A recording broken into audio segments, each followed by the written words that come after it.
Okay, so it's the madness is continuing. It looks like I'm still here in Northridge, still stuck in my house, but you're not. You're stuck who knows where. Could be at work, could be at home, could be, I don't know. Hopefully you're safe. This week, for Poli Sci 1 in particular, we are looking at the voter and all the voting theories that are embedded within the readings for a Poli Sci 1 student. So the voting is all about, for American politics, this is Poli Sci 1 content primarily, but who we are as a culture for the 240 years that we've existed. So, what do we want? Who we are? How do we cast our ballot? What are the factors that best explain the winners of the elections? You should know this country has had, well, since they're primarily 7-party eras. So, and in those party eras, we have 2 parties that generally compete for power.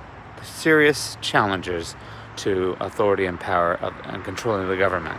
Now, since 1828, Democrats were one of those parties. Since 1860, Democrats and Republicans have been the 2-party system. And they dominate and they control the rules of the game since then. So 1860, that's Lincoln. And the Democrats are, competing with McClellan and such. And they lose, of course. Lincoln's party is tiny in 1854. It is a 3rd party, the only party to become a major party.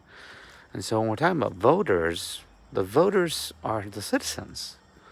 They're casting a ballot, and they have choices that they have to make, but those choices are structured by the political parties, by your whatever Main Street media or media system, communication system talks to them, by interest groups that are trying to give them different voting cues that are out there.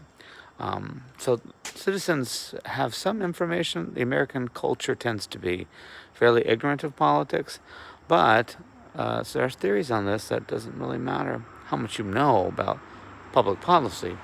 Your best guess is usually, your gut instinct is usually what we count on.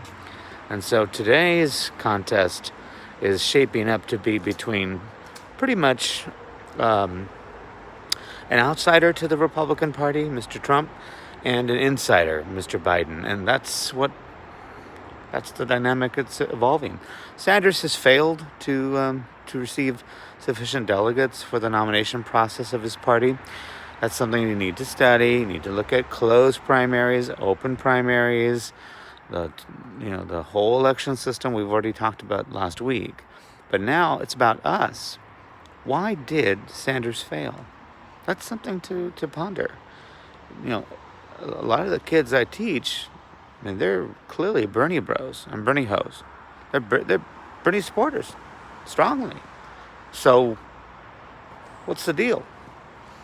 Why is Sanders not the nominee? Why is he not winning? Well, I'll tell you why. Because when you have political parties that are competing for power out there, they're coalitions of different voters. And those voters are coming together and making a decision for a more centrist, a more moderate, a more reasonable candidate, an alternative to Trump. And that's really what Biden is.